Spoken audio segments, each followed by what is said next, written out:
ایک دن جی کڑا کر کے اس نے کال بھی اٹینڈ کر لی۔ شکر ہے کفر ٹوٹا خدا خدا کر کے۔ نمبر ملاتے ملاتے میری تو انگلیاں بھی شل ہو گئی ہیں۔ دوسری جانب سے خوشی اور شکوے کا اظہار ایک ساتھ ہوا۔ آپ کون ہیں اور مجھے کیوں تنگ کر رہے ہیں؟ سیجل نے بیزاری سے پوچھا۔ میں تمہارا دیوانہ ہوں سیجل، میرا نام شازل ہے، تمہارے ہی قصبے میں رہتا ہوں، تمہارا نمبر بڑی مشکل سے حاصل کیا ہے۔ ایک دن بازار میں تمہیں دیکھا تھا، تب سے آج تک تمہارا اسیر ہوں، تمہیں بے پناہ چاہتا ہوں۔ جب سے تمہیں دیکھا ہے صرف تمہیں سوچا ہے۔ پلیز میرا دل نہ توڑنا، ورنہ شاید میری سانسیں نہ ٹوٹ جائیں۔ اللہ نہ کرے۔ بے ساختہ اس کے لبوں سے یہ الفاظ ادا ہوئے۔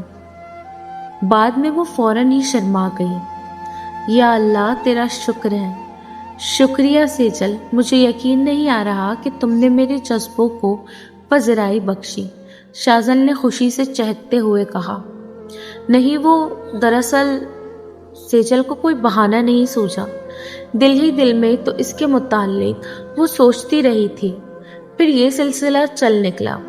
محبت کا بیج جو اس نے اپنے دل کی سرزمین پر بو دیا تھا، وہ ایک تناور درخت بن چکا تھا جس کی جڑیں اب اس کے اندر پھل چکی تھیں۔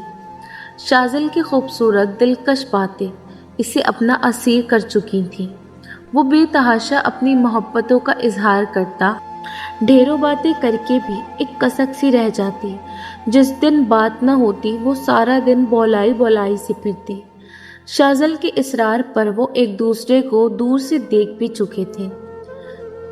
آپا زینب اپنے بیٹے شاہ زمان کے لیے سیجل کا رشتہ مانگنا چاہتی ہیں، ختیجہ بیگم نے حقہ پیتے ہوئے خوشی سے رحیم کو بتایا۔ سیجل کی ماں، یہ تو بہت خوشی کی بات ہے، شاہ زمان پڑھا لکھا، مہذب اور برسر روزگار ہے، پھر بیٹی اپنوں میں جائے، اس سے بڑھ کر اور کیا خوشی کی بات ہے ہمارے لیے۔ عبد الرحیم تکیہ سیدھا کرتے ہوئے چارپائی پر لیٹ گئے۔ شکر اے رب سونے دا، پہلے بھی عائشہ اور لیلا بڑی دو بیٹیاں اپنوں میں گئی ہیں اور سکھ سکون سے اپنا گھر آباد کیے ہوئے ہیں۔ ختیجہ نے روٹی کے چھوٹے چھوٹے ٹکڑے پرندوں کو ڈالے اور ہاتھ دھونے کے لیے پلنگ سے اٹھ گئی۔ آٹا گوندتی سیجل جیسے سن ہو کر رہ گئی۔ مجھے جلدی ہی شازل سے بات کرنی ہوگی، ورنہ یہ نہ ہو کہ شاہ زمان میرا مقدر بن جائے اور میں شازل کو ہمیشہ کے لیے کھو دوں۔ وہ جلدی جلدی آٹا گوندتی رہی۔ ساری باتیں سن کر شازل جیسے کسی سوچ میں پڑ گیا۔ کیا ہوا، خاموش کیوں ہو گئے؟ اس نے پریشان سے لہجے میں پوچھا۔ کچھ نہیں میری جان، ادھر میری ماں میری شادی اپنی بھانجی سے کرانا چاہتی ہیں، ادھر تمہاری امی تمہاری شادی اپنے بھانجے سے کرانا چاہتی ہیں۔ ہمارا کیا ہوگا؟ میرے والدین بہت ضدی ہیں، وہ کبھی رشتے کے لیے غیر برادری میں نہیں جائیں گے۔ اب کیا ہوگا شازل ہمارا؟ وہ فکر مندی سے گویا ہوئی۔ میری بات غور سے سنو اور ٹھنڈے دل سے اس بات کو سوچنا۔ اس مسئلے کا ایک ہی حل ہے میرے پاس۔ ہم مل بھی جائیں گے اور ہمارے گھر والے پھر ہمیں الگ بھی نہیں کر پائیں گے۔ کیا ہے حل؟ جلدی بتاؤ، وہ بےتابی سے بولی۔ ہم دونوں خفیہ نکاح کر لیتے ہیں، جب مناسب وقت آئے گا تو ظاہر کر دیں گے۔ مطلب جب تمہارا رشتہ ہونے لگے تو تم بتا دینا، وقتی طور پر وہ ہم سے ناراض ہوں گے، لیکن آخر کار ہمارے والدین ہیں، مان ہی جائیں گے، اور میرے گھر والے بھی کب تک ناراض رہیں گے؟ بیٹا ہوں آخر میں ان کا۔ لیکن میں ایسا نہیں کر سکتی، یہ کرنا میرے لیے ممکن ہی نہیں ہے۔ رہ لو گی میرے بغیر؟ تم یہ سوچ لو سیجل، میں نہیں جی پاؤں گا تمہارے بغیر۔ تم میری یہ بات یاد رکھنا، ایک دن تم اپنے فیصلے پر بہت پچھتاؤ گی۔ جان دے دوں گا میں اپنی۔ ہاں، وہ فوراً جذباتی ہوا۔ پلیز شازل ایسی باتیں مت کرو، میرے دل کی دھڑکنیں رک جائیں گی تمہاری ایسی باتوں سے۔ سیجل نے بے اختیار روکا۔ تم اچھی طرح سوچ لو، میں پھر بات کروں گا تم سے۔ وہ محبت میں جس راستے پر قدم رکھ چکی تھی نہایت ہی کٹھن اور دشوار تھا، مگر پلٹنا ناممکن تھا۔ پلٹ جاتی تو اپنی محبت ہار جاتی، اور محبت ہار جاتی تو شاید اپنی جان بھی ہار جاتی۔ شام ڈھل رہی تھی، عجیب حب سا چھایا ہوا تھا۔ دیکھتے ہی دیکھتے آسمان پر گھنے بادل چھا گئے اور ہوا چلنے لگی۔ رات ہونے تک موسم مزید خراب ہو چکا تھا۔ بادلوں کی گھن گرج سے اس کا دل سہر جاتا، لیکن آج کی رات کٹھن فیصلے کی رات تھی۔ آج رات ہی وہ ہمیشہ کے لیے شاذل کی ہونے جا رہی تھی۔ طے شدہ پروگرام کے مطابق رات 11 بجے اسے لال چوک میں شاذل کے پاس پہنچنا تھا۔ وہاں سے شاذل اسے اپنے ڈیرے پر لے جاتا، جہاں نکاح کا سارا انتظام ہو چکا تھا۔ نکاح کے بعد وہ اسے دوبارہ گھر چھوڑ جاتا۔ اماں ابا کب کے اپنے اپنے کمروں میں سو چکے تھے۔ ہر طرف ہو کا عالم تھا۔ چادر کو اپنے ارد گرد لپیٹتے ہوئے وہ کمرے کی پچھلی کھڑکی سے باہر کودی اور وہاں لگے چھوٹے دروازے کو آہستگی سے کھول کر باہر گلی میں آ گئی۔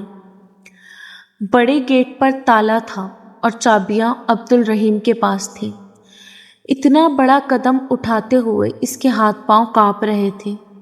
یکدم بجلی چمکی، اس کے منہ سے چیخ نکلتے نکلتے رہ گئی۔ تیز تیز قدموں سے چلتی ہوئی وہ گلی عبور کر چکی تھی۔ مطلوبہ جگہ پر شاذل کو موجود نہ پا کر اس کے حواس جاتے رہے۔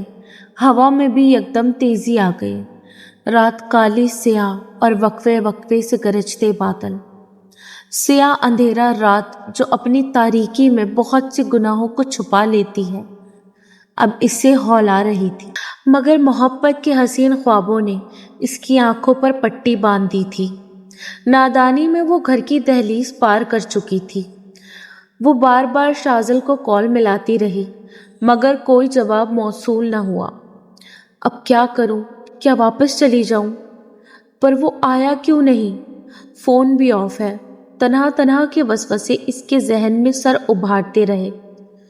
مجھے خود جانا ہوگا اس کے پاس، اللہ کرے وہ خیریت سے ہو۔ وہ اس کی حویلی چند منٹ کے مسافت پر تھی۔ اس نے اپنے قدم اسی راستے پر ڈال دیے۔ بادلوں نے برسنا شروع کر دیا۔ بمشکل 15 منٹ کے فاصلہ طے کر کے وہ حویلی کے قریب جا پہنچی۔ باہر گیٹ پر ٹیوب لائٹ روشن تھی۔ یکدم گیٹ کھلا اور سائرن بجاتی پولیس وین برآمد ہوئی۔ وہ جلدی سے دیوار کی اوٹ میں ہو گئی۔ پھر اس کی آنکھوں نے جو منظر دیکھا اسے اس پر سکتے سی کیفیت طاری کر دی۔ وین میں شاذل اور اس کے 2 دوست ہتھکڑیاں پہنے بیٹھے تھے۔ اس کی آنکھوں کے سامنے اندھیرا سا چھا گیا۔ گاڑی کے اندر جلتی لائٹ وہ انہیں دیکھ چکی تھی۔ گاڑی سائرن بجاتی اس کے پاس سے گزر گئی۔ بادل یکدم زوروں زور سے گرجے۔ یا اللہ مجھے معاف کر دے، یہ میں نے کیا کر دیا؟ اف اللہ، اب کیا کروں؟ خوف سے اس کے رونگٹے کھڑے ہو گئے۔ بمشکل تمام حوصلے کو اکٹھا کر کے وہ جلدی سے اٹھی اور واپسی کے راستے پر دوڑتی چلی گئی۔ بارش تیز تر ہو چکی تھی، مگر اس کی آنکھوں سے آنسو بارش سے بھی تیز برس رہے تھے۔ اللہ معاف کرے اور سب کی اولادوں کو نیک بنائے، ہدایت دے۔ ختیجہ بیگم اخبار پڑھتے ہوئے شوہر کی طرف دیکھ کر بولے، جس نے ابھی ابھی یہ خبر سنائی تھی کہ شاہ زمان کا بیٹا شاذل اور اس کے ساتھی نشے کی حالت میں گرفتار ہوئے ہیں۔ سنا ہے وہ غلط سرگرمیوں میں ملوث تھے اور لڑکیوں کو بہانے سے اپنے ڈیرے پر بلاتے تھے۔ سیجل کی آنکھوں میں گویا مرچیں بھر گئی۔ اس کا سر بری طرح گھوم رہا تھا۔ وہ اپنے کمرے سے باہر آ رہی تھی کہ ماں کی آواز آئی۔ وہ برآمدے میں رکھے پیڑے پر بیٹھ گئی۔ اس دفعہ فصل اچھی ہوئی ہے ختیجہ، تو زینب کو بلا لے، اپنی امانت کو آ کر لے جائے۔ بس 1-2 ماہ تک میری نیک اور خدمت گزار تھی، اب اپنے گھر جا کر آرام کرے۔ عبد الرحیم خوشی خوشی اپنی بیوی سے کہہ رہا تھا اور وہ اسباب میں سر ہلا رہی تھی۔ 4 دیواری، وہی 4 دیواری جس نے آج اس کی عزت کو محفوظ رکھ لیا تھا۔